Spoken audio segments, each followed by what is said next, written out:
Hi, everybody. I'm Fitz Koehler, and welcome to the very first edition of the University of Florida's Current Issues in Sports Wasdin Speaker Series. As I said, I'm Fitz Koehler, and I'll be your host for this series.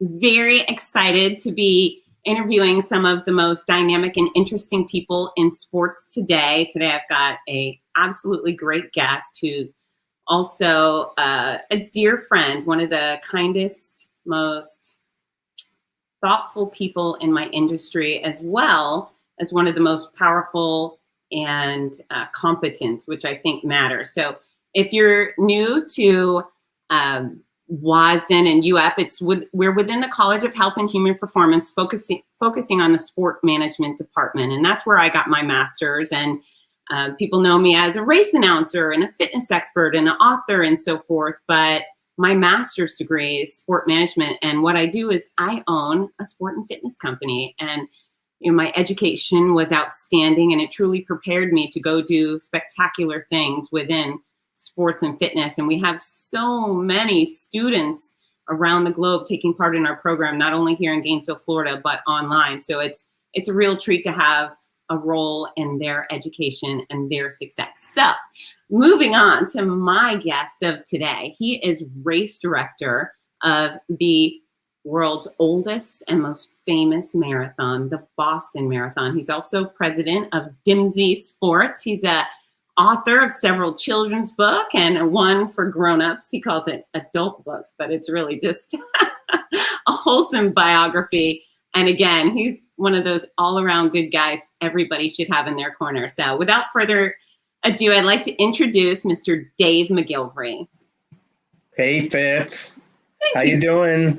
So happy to have you here. How are you? How the heck do I get to be your first guest? Like, what prompted that? That's a good question. So there's a lot of interesting people within sports and fitness, and I really wanted to grab folks that had household name recognition within their industry, within their company, or just their own personal name. And I'm in the running industry, right? It's our industry, and Boston is the big dog, and so you are in charge of the big dog race. So congratulations, Dave, and more importantly, thank you for agreeing. Well, thanks. I wrote a book my adult book called The Last Pick. So I'm used to being the last pick, not the first. So I'm very honored to be a very first guest. Thank you. Yeah, you are the first pick for certain. I actually didn't have a second choice for first. And here's, I knew you would say yes. And so that doesn't say, it says less about me than it does about you, because you really are a generous guy. And, for example, for everyone who wants to know, if anyone has a question or needs help, any other race professional, they go to Dave, and Dave always returns the phone call, always returns the email. Dave, when I wrote my book, I said, Dave, can I send it to you? And if you like it, would you write something nice for me? And his endorsement quote is on the back cover of my hardback book. So that really means a lot, Dave. Thank you so much. Well, thanks. And, obviously you want to treat people the way you would want them to treat you. So it works both ways. Yeah, so let's start by telling everybody how you became the race director of Boston Marathon. Yeah, well, so I started off as a young boy, wanted to be one thing and one thing only, and that was an athlete. Growing up in Boston, professional sports was, very, very near and dear to a lot of people around these parts. And so my goal was I wanted to play second base for the Boston Red Sox. But unfortunately for me, I was short in stature. And every time I went out for the teams, I was always the last one cut. Or when my friends would pick sides, I was always the last one picked. So at an early young age of 14, 15, I learned about the concept of rejection. And I've always felt there's three types of pains we deal with. One is physical that you can overcome, and second is mental that you can overcome. But the worst of all that is really tough to overcome is emotional pain. And always being the last pick, really resonated on me. And I said, well, then I'm going to become a runner, because you don't need to be picked.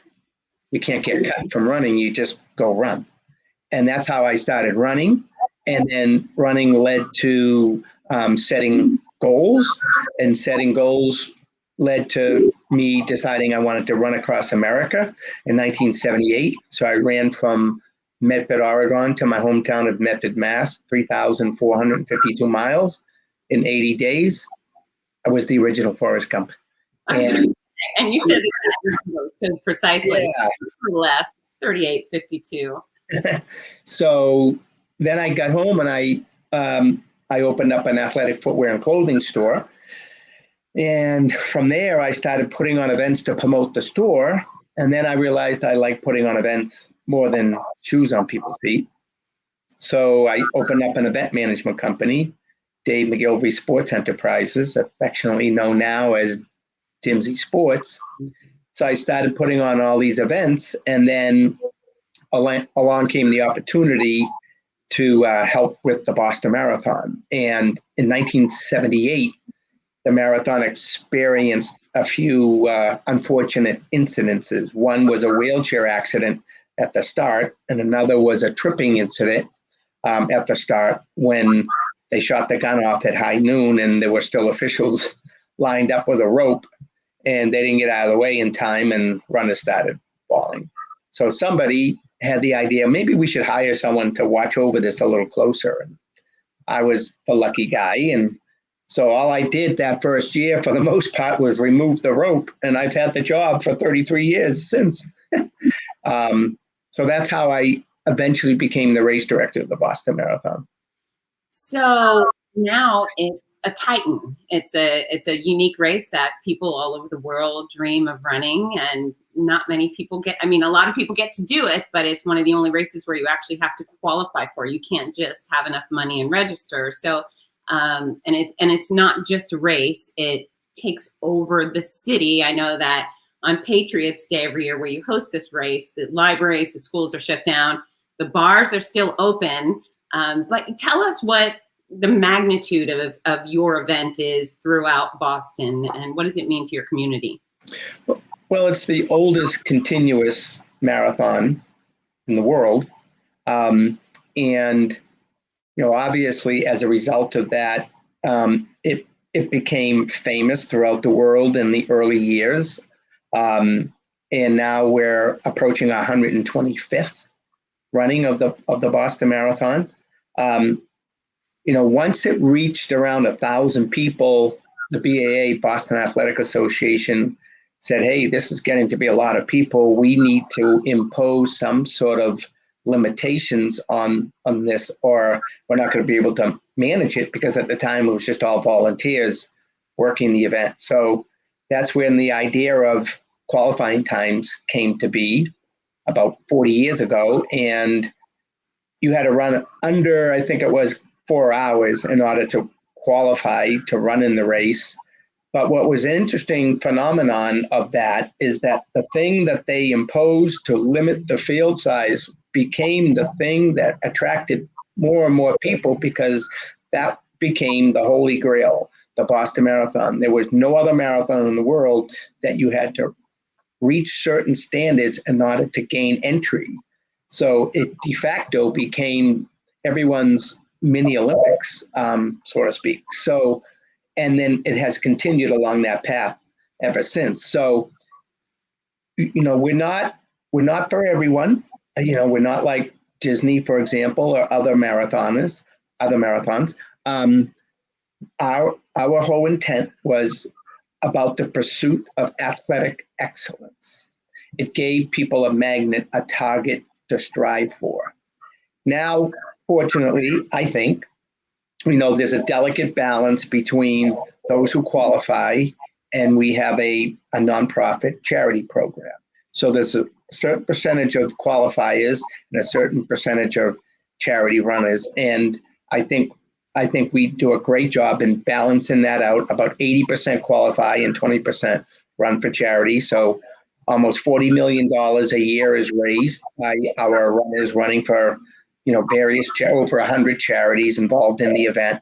So the give back, the philanthropy, the economic impact to the city of Boston is probably $210 million. So I'd like to think we do a little bit for most constituencies and continue to maintain that. Yeah, it's spectacular. So you threw out some big numbers, and I was going to ask about the numbers. So you have about 30,000 athletes every year. How many people do you think come to the city of Boston because of your little race? Well, the 30,000 is self-imposed. I mean, imagine if we allowed anyone and everyone who ever wanted to run to come one year and run. I don't know what that number would be, but I bet you it would be north of 100,000 people would probably want to participate. So for every person that comes, they probably bring 2 or 3 others with them. And so the numbers are staggering. I mean, we're not as big as Chicago or New York, but that's not our intent. We want to focus as much on quality as anyone else does with quantity. We want to be, the best organized marathon too, not just the oldest or the most prestigious, but the best managed. So we spend a lot of time. And it's interesting, our starting line is only 39 feet wide. We have no more real estate to do business today than they had 100 years ago when they had 100 people in the race. Yeah. So we're going to get 30,000 people across a 39-foot starting line. And, the New York City Marathon folks, the New York Roadrunners, they have 17 lanes on the Verrazano Bridge. So it's self-limiting because of, space and time on the road. We are the only major marathon on a Monday, not on a Sunday or a Saturday, and there are limiting factors there. So I think we've reached a certain number that works for us, and it makes it efficient. Like I said, we could have a lot more, but that's not what the intent is. Yeah, to perspective, everybody understands what it's like to be at these events. We're here at the University of Florida, and we have some massive stadiums. Our football stadium, the Swamp, holds 90,000, and our baseball stadium probably holds 20, 30. And I always say, imagine if instead of focusing on the athletes, you took all the spectators and then they became your athletes. Mm. With our races, we could fill up a stadium with some of our start lines. And it really, that's where some of the massive races really become behemoth to manage, and your skill set required to juggle so many moving parts. It's not just about people running forward. It's barricades, protecting people from vehicles, and setting up water stations and holding stations for people to wait before they go, and holding stations for people's stuff so they can leave their clothes for after the race. And then you're providing food and so forth. So what is it like for you to manage, and 92 million moving parts? What do you think the number is?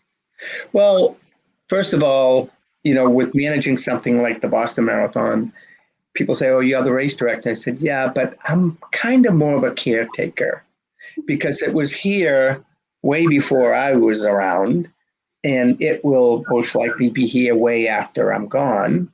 I'm just taking care of it for a while. And someone else created it, not me. I'm tinkering with it a little bit. We make some adjustments, make some changes. We try not to mess with tradition. That's why a lot of people like to come here, because of some of the traditional things we do. But for example, one of the traditional things up until about 20 years ago was the race started at high noon. And when I got the job as race director, I was like, that's nuts. Like, who runs a marathon at noontime, right? It could be 80, 90 degrees and, but for various reasons, and most of it was transportation to get to the start. People had to take the train out there, and because of the train schedule, that's the earliest that the race could start. Well, that's all gone now. And so I said, I think we should think about moving the start time a little earlier. So it took me a couple of years to make that happen. But and people say, well, you're gonna ruin the tradition. And I said, well, we'll just start a new tradition. Let's not be afraid of change, and let's not be afraid of improvement. Let's not just be stuck in the past. Yes, enough elements of the past are still there, but we need to keep up with our competitors and keep up with what's going on out there in the world of our industry. So yeah, a lot of moving parts. It's very labor intensive, but our greatest asset with Boston in particular is all the people that have been doing this for so many years. We have people who've been doing this 20, 30, 40, 50 years. So they've become masters at the discipline that they're responsible for with the race, whether it be a lead vehicle program or whether it be hydration stations or a start coordinator, or course coordinator, or finish coordinator. So the idea is to surround yourself with the best possible talent. And I look at myself more as a conductor than I do a director, because my job is to assemble the orchestra, make sure you've got the best at every single, musical instrument, and spit out a harmonious product. And I think that's what we do with the Boston Marathon. And what is your leadership style? Are you a tyrant, Dave, or? Am I what? I said, what is your leadership style? Are you a tyrant? No, what's interesting about leadership, I try not to ask anyone to do anything that I wouldn't do myself or I couldn't do. I don't like when people think they're working for me, they're working with me. We're working together on this. I like it. When I first started my business, the toughest part about the business was letting go, delegating. That was really tough because I wanted everything to be done my way, because I felt I was a perfectionist and I wanted to be the best possible event. But as events grew and the company grew and we were doing 10 events a year and 20 events a year, now 35 events a year, it's physically impossible for one person to do it all. So then you got to assemble a team. Once you assemble a team, you've got to let go and you have to delegate and you have to feel confident that they're going to get the job done. And lucky for me that I've been able to get all the right people together and do just that. Yeah, it's an incredible team effort. Now, I was thinking about all of our races this year with COVID, and I was thinking back to a time where it was the day of my daughter's 6th birthday party, and I woke up to a child that was throwing up all over the place, and I had to cancel on about 20 different families. I had to make the call and say, I'm so sorry, she's sick, we can't have this party. And you had a big party planned in April. What was it like when you had to postpone and then cancel your race? What went into that? Yeah, years ago, people would say to me, oh, you would never cancel the Boston Marathon. I said, you want to bet? I said, if it was 150 degrees, I'd cancel it. I know it's not going to be 150, but if it was 120 or 110, 100, 90, I mean, where do you draw the line, right, as to what's safe and what isn't? And we've been up against some really tough challenges with, go, no go. And the reality is, if you don't fire the gun, no one gets hurt, right? So that's a huge responsibility on an organization to say, well, yeah, it's 90 degrees, but, let everyone take, watch out for themselves, and so forth. And that's not fair, and so we have to be cautious about how we make decisions. And when the pandemic hit, obviously we're all looking at each other saying, boy, this doesn't look good. But at least we had some runway to the fall. And so postponing it seemed like the best thing we could do and maintain some degree of hope that we can pull this off, never expecting the pandemic to be what it was and what it is, and that it would last that long. So then as we got closer and closer, obviously, to September, when we postponed it to, we realized right away that this isn't going to be safe.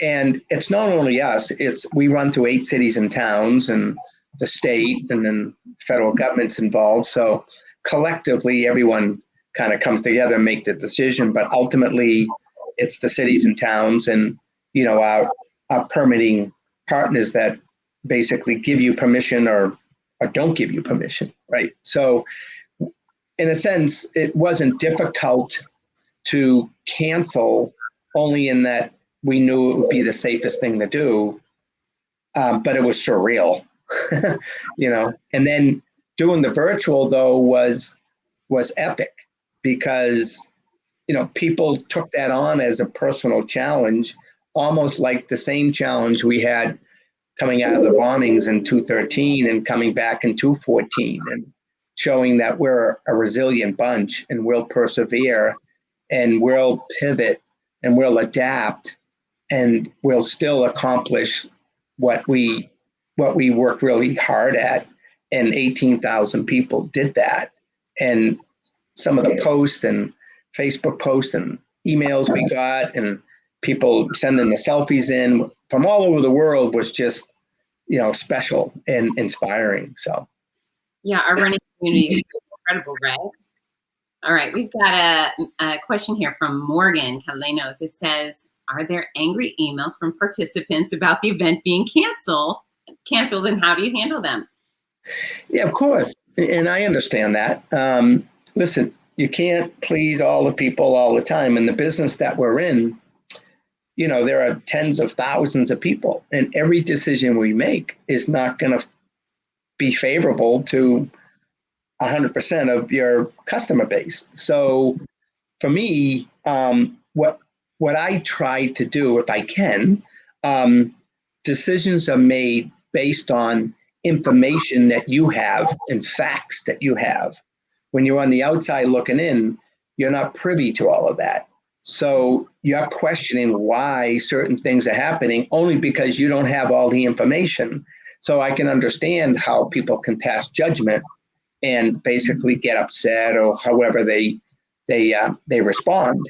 And so if people email me after a decision that I have made and are upset, I won't spend more than 10 seconds before I'll email them right back and tell them exactly why the decision was made. And 9 out of 10 or 99 out of 100, someone who was really upset and angry with me will email me right back. Number one, saying, I can't believe you responded to me. And two is, oh, now I get it. I didn't realize that. I didn't know that. I know you didn't know that, Right. So you try to reason, you try to explain. And if they're still upset, then unfortunately, you just gotta let it go. Yeah, I see most of the running community has gathered together and been delightful. And then there's been those handful of cranky pants that have given our race directors grief. And I always tell them, listen, most of our race directors or race organizers are just runners like you that really loved running so much that they thought, maybe I'll get involved. Maybe I'll create my own running event. It's a pretty solid group of people we have, right? Yeah, it is. Oh, Brian Solberg. Brian's a big part of Challenged Athletes Foundation. He has completed your race many times. He's a good friend of mine. It's Dr. Brian Solberg, and thank you for taking care of athlete divisions and programs. That's a really exciting part of your race. Without a doubt. I mean, a good friend, Bob Hall, was the pioneer of wheelchair racing in America, and he was the first one to participate in a marathon, in the Boston Marathon, and thus was born the wheelchair division of the Boston Marathon. In fact, Bob and I ran from Winter Haven, Florida, back to Boston one year. We ran together 1,522 miles up the entire eastern seaboard, he in his wheelchair and me running right next to him in 35 days. So I got a really close, sort of look at what it takes for somebody to work a chair like that for 40, 50 miles every single day. And then we had that wheelchair accident in Boston in '87. And a lot of people were saying, it's too dangerous. We should probably eliminate this. I'm unfamiliar with that. Can you tell us about it? Yeah. So what happened that year, there was about 30 wheelchair participants in the race. The gun fired, and it was wet, slick roads. And as they went down the first hill, there's a slight hill for the first half mile at the beginning of Boston, drops about 100 feet. And one chair went down, and another one went down, and another one slammed into it. And it was just all over the place. Athletes got hurt. some fell out of their chair, and then, and it was all on live television. Everyone could see what was going on. So to address that, I was hired and Bob Hall was hired, and we worked out this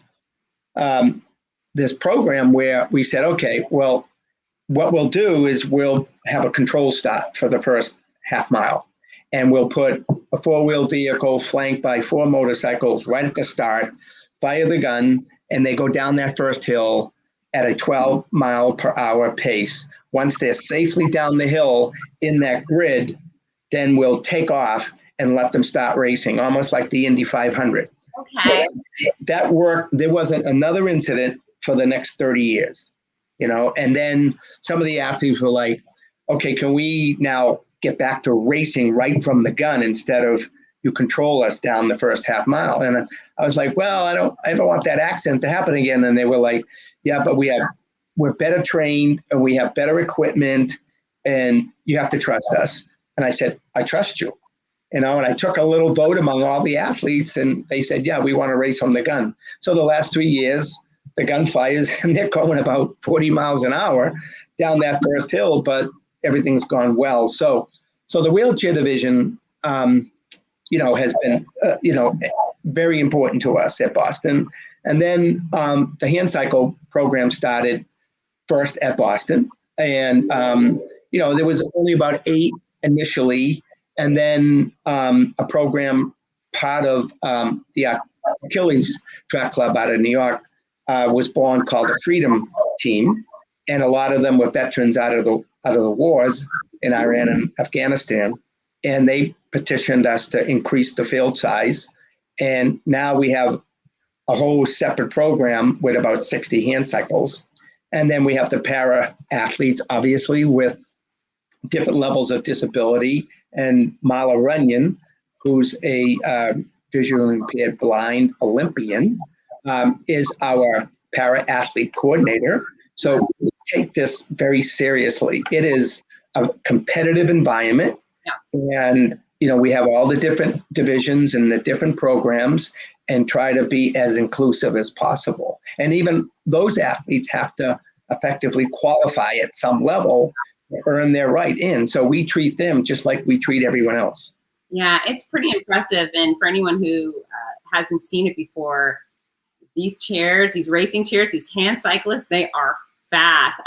It's one of my goals to actually try to get in one of each type of chair. Go. It looks really fun. It also looks really hard.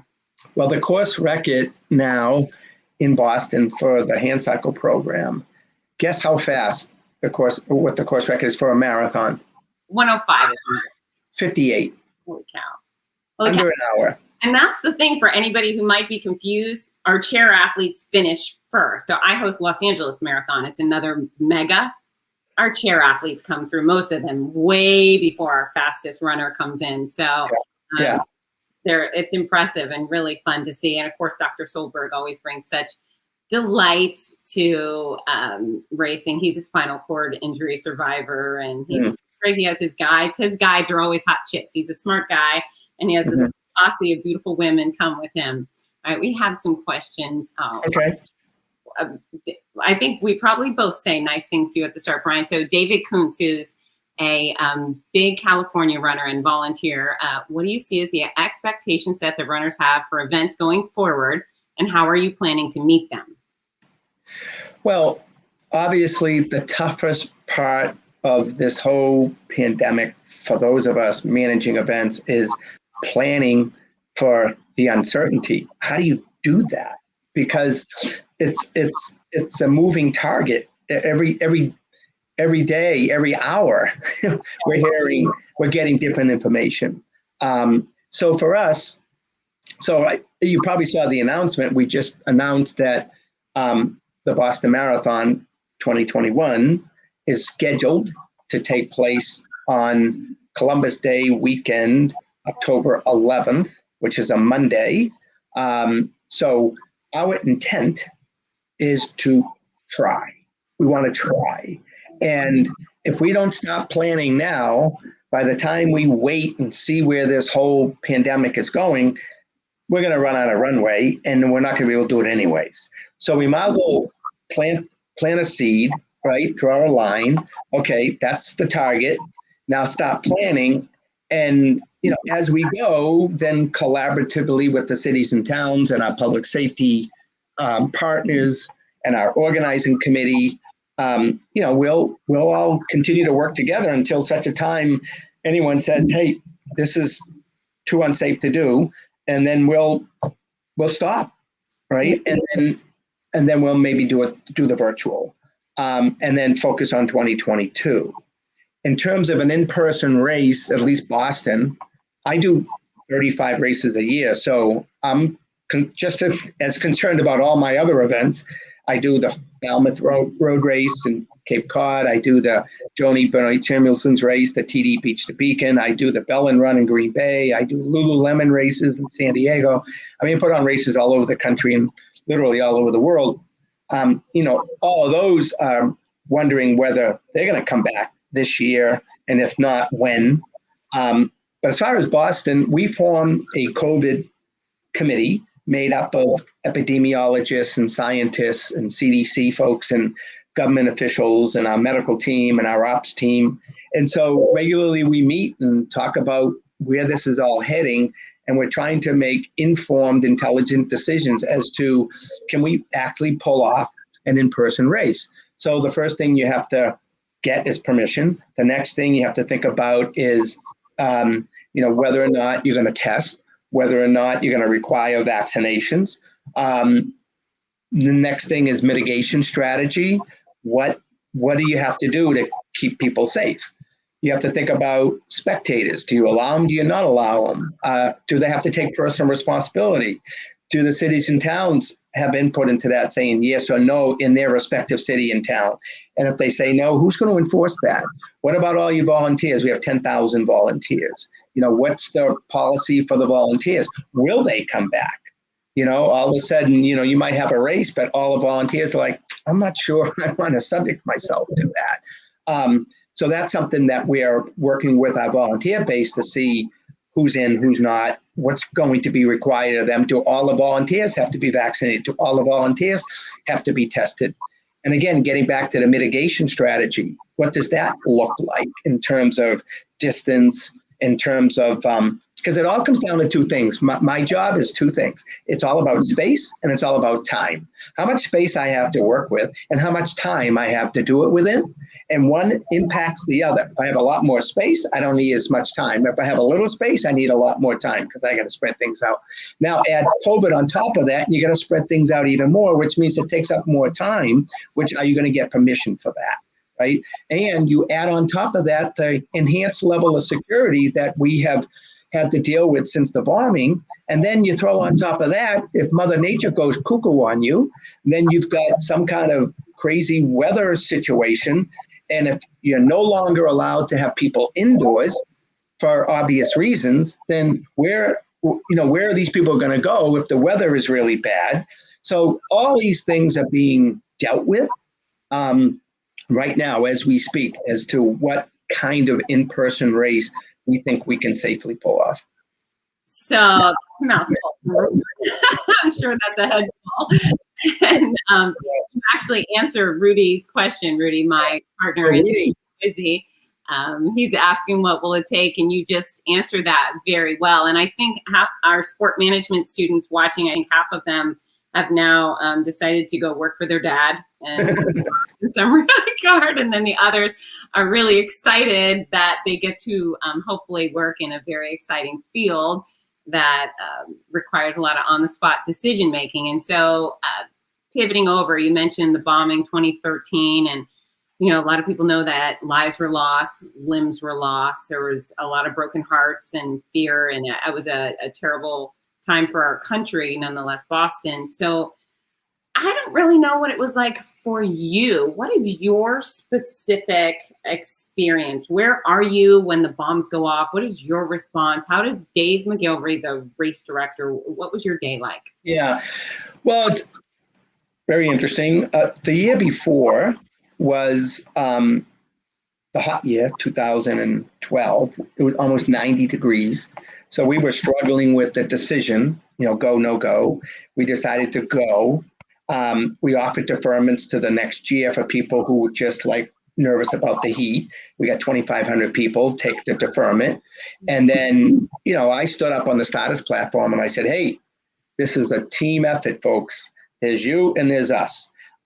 We can't fit 30,000 of you in the medical tent. Okay, so you're going to have to take personal responsibility. It's hot out there.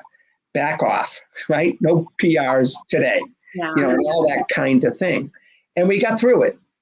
And I said, and then in 2017, we had a nor'easter and just all this stuff. So I'm like, we need a good year. Now, this is crazy. And 2013 came, weather was perfect. I said, thank God, this is going to be a great day. This is going to be perfect, right? I get out to the start. We had a 26-second moment of silence for the victims of Sandy Hook, and which happened, then. And little did I know, at 8 o'clock in the morning, during this unbelievable, emotional moment of silence, that about 8 hours later, we were going to be experiencing our own tragedy 26 miles away. 26-second moment of silence, and 26 miles away, something very similar would happen. Didn't know that then. So I started the races. I get on the lead motorcycle. We're going down course. I was flying high. This is great. Everything's great. Everything's great. I get to the finish line, get off the motorcycle, went through all the, service areas, checked on everyone, went in the medical tent. Hardly any carnage in the medical tent. Everyone was doing good. And I think I usually run the race after everyone else. So I've run it now 48 years in a row. But I wanted to run, so I texted some of the committee people and said, hey, I think we're doing okay here. We're getting near the end. What do you think? And they said, no, beat it.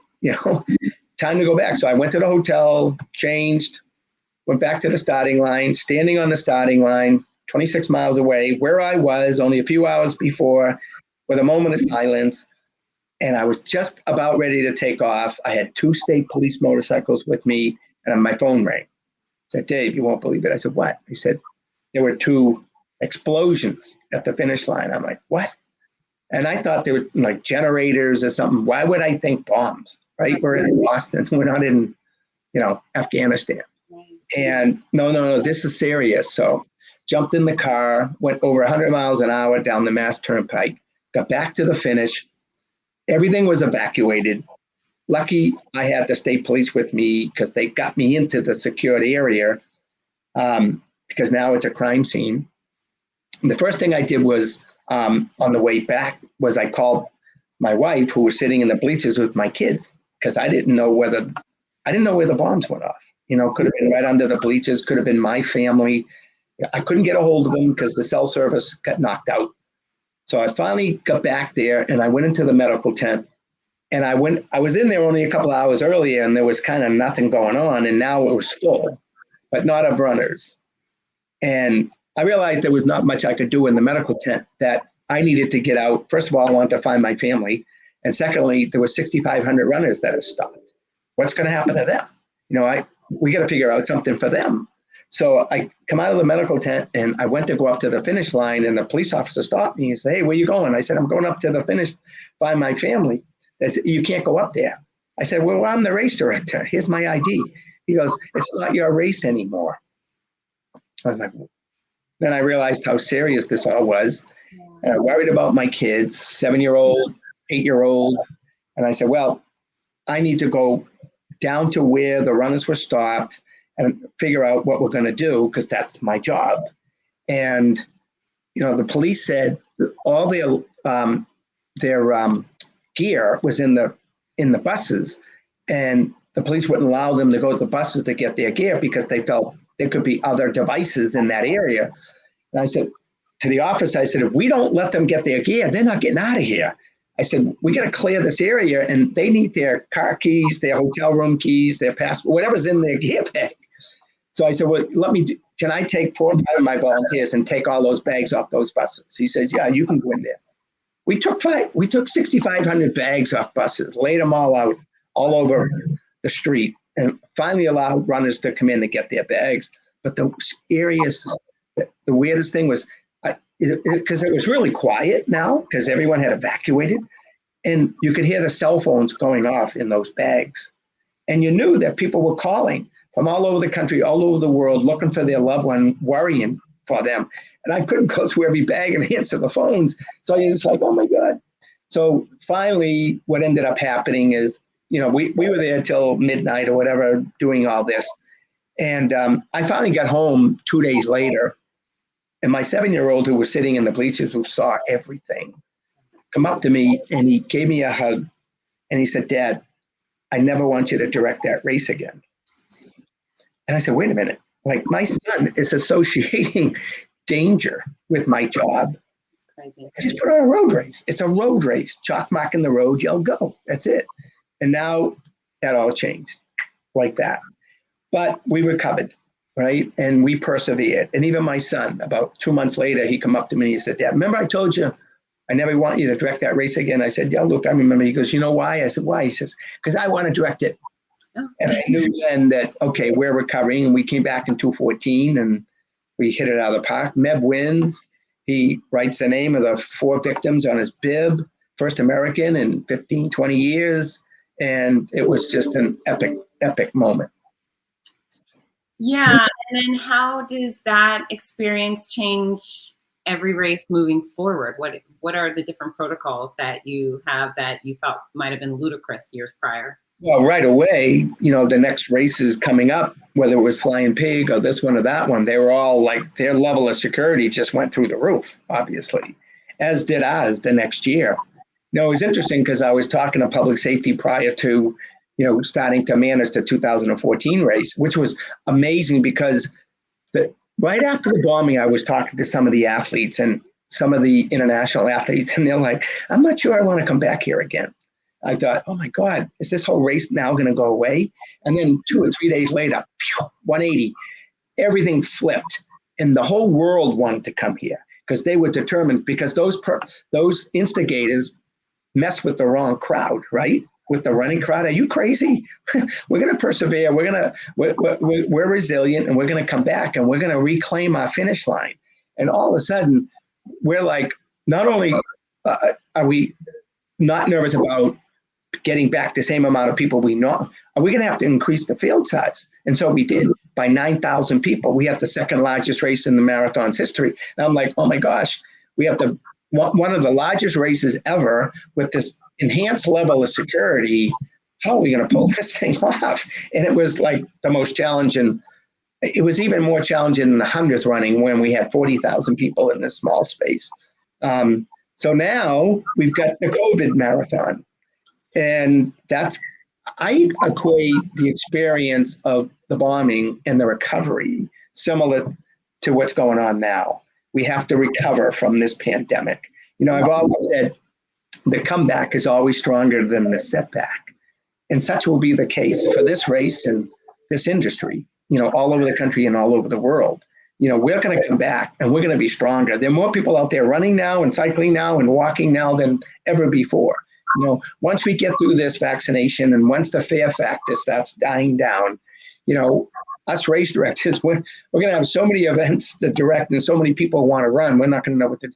It's just, can we hang on to the edge of the cliff long enough to get there? Well, so that's interesting. I mean, one of the obstacles we had in the running industry a couple of years ago was dilution. Every Tom, Dick, and Harry was putting on a race of all sorts, and the numbers for the race, larger, more significant races were dwindling because people were just spread out. But I think that some of the lesser guys, I hate to call them lesser, but they've gone by the wayside because you just can't afford this year. And I do believe your events, all the events I host, I believe they'll be sellouts. And I don't know if you remember this, but going back to the bombing and security issues. So I almost never show up to a stage in the morning without running into police with bomb sniffing dogs. My cities are always being scanned, and it's really surreal. I think, oh, how strange someone might want to bomb the stage I stand on. What a bizarre thought process. And then all of a sudden I look up sometimes and there's snipers on the roof. I mean, they're race organizations do not take security lightly, but I remember for a while thinking, well, if something came about, like if something happened on one of my races at my finish line, my start, in between, what would my role be? I mean, in my mind, I would stay there and I would yell, run over there, but then maybe over there was the wrong way to go. And so I reached out to you. I said, Dave, what do I do? And you said, do nothing, run away. It's not your job to say anything. That's long job. It's advice, and I carry it with me.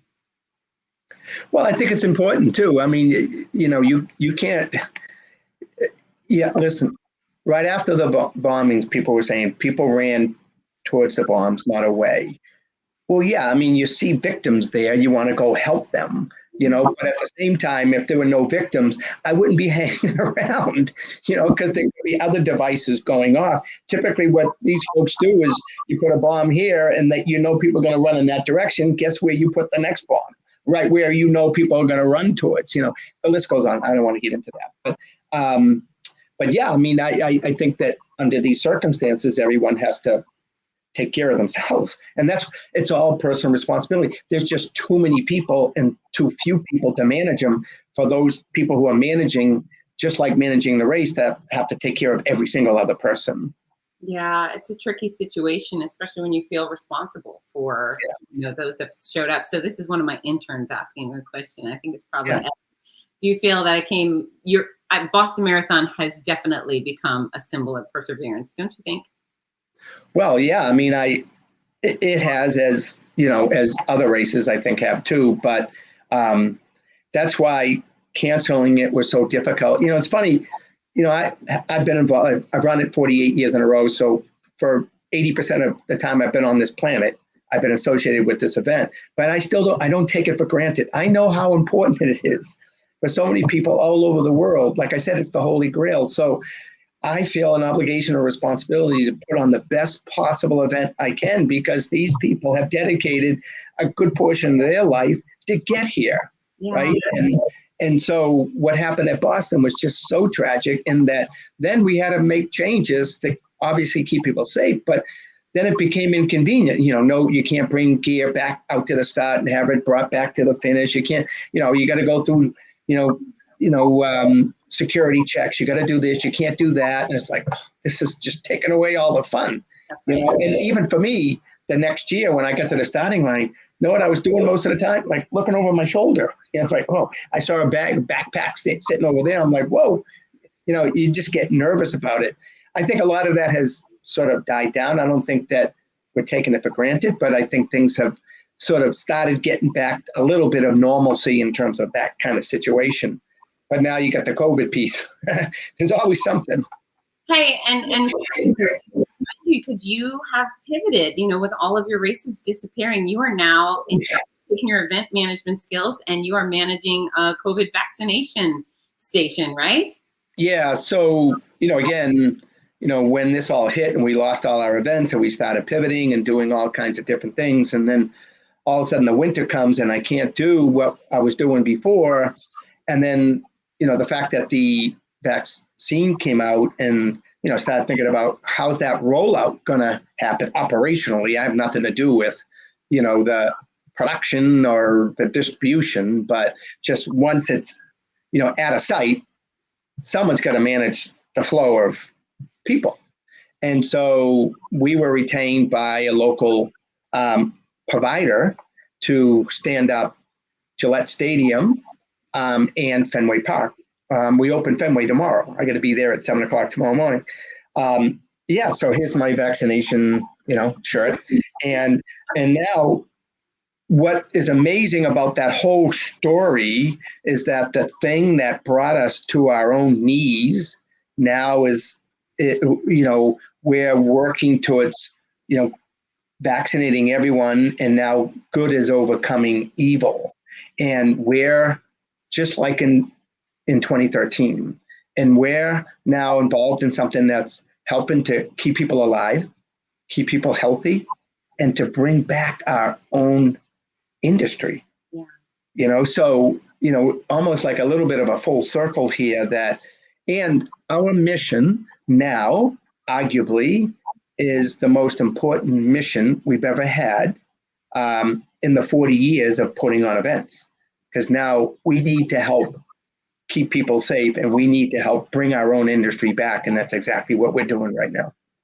Yeah, it's incredible. And I love your resiliency personally. I mean, it's no simple task what you do. I know you are surrounded by a massive team, but putting on events like these, it literally requires the entire year worth of planning to get all of the parts in place and the sponsors and the registration. It's a colossal undertaking.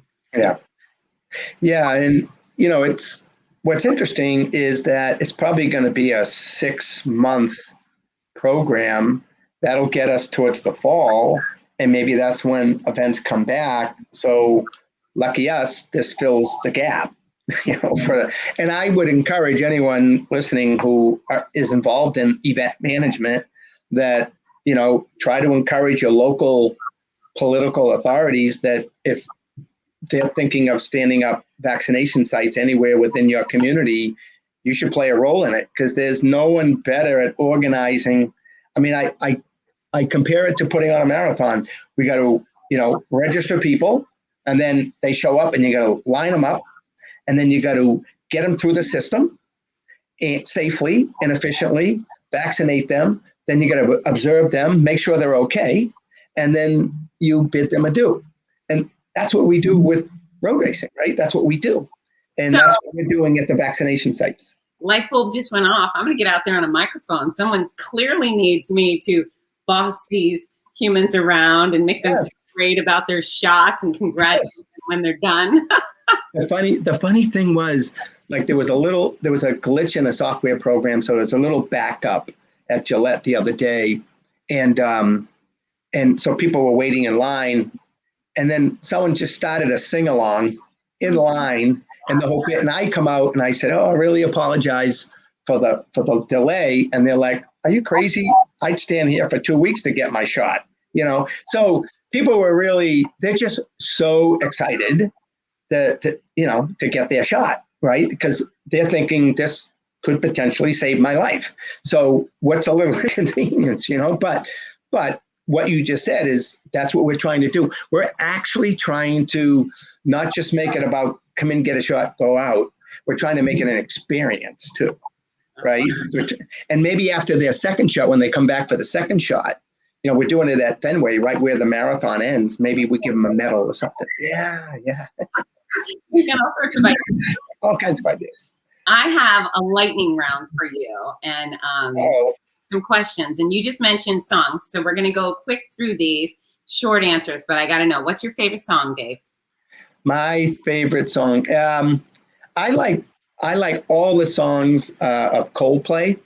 It just makes me relax. There isn't one particular song, but I like them all, and that's my favorite group. And so whenever I'm in a situation where I just need to relax, I play Coldplay. What's the best nickname you've ever been given? Best nickname I've ever been given is Taz, Tasmanian Devil. Scrappy? Is that? Not crap, but just being all over the place. Scrappy, I said. Scrappy. Yeah. Scrappy, yeah. I thought you said crappy. No, not crappy. Which superhero would you be?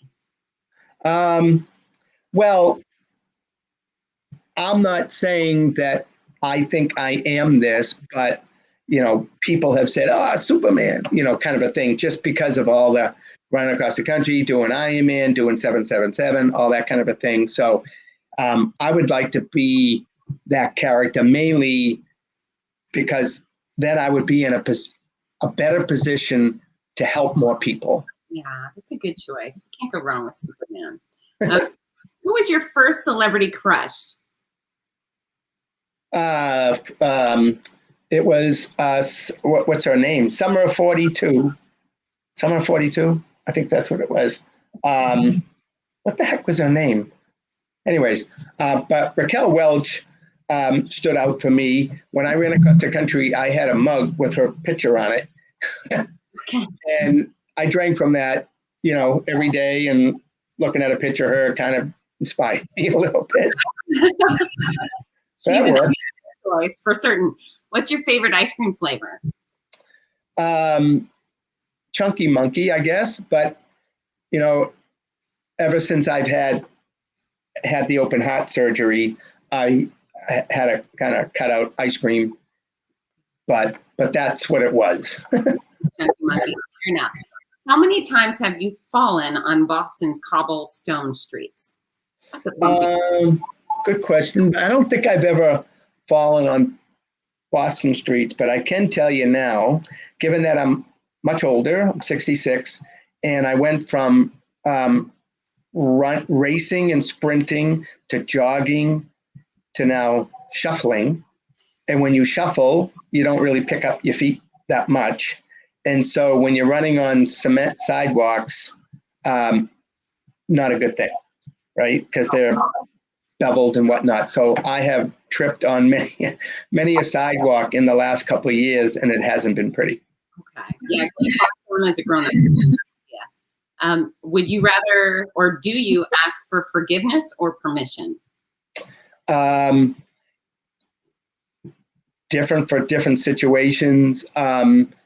I typically, I know this is wimpy, but I typically ask for permission.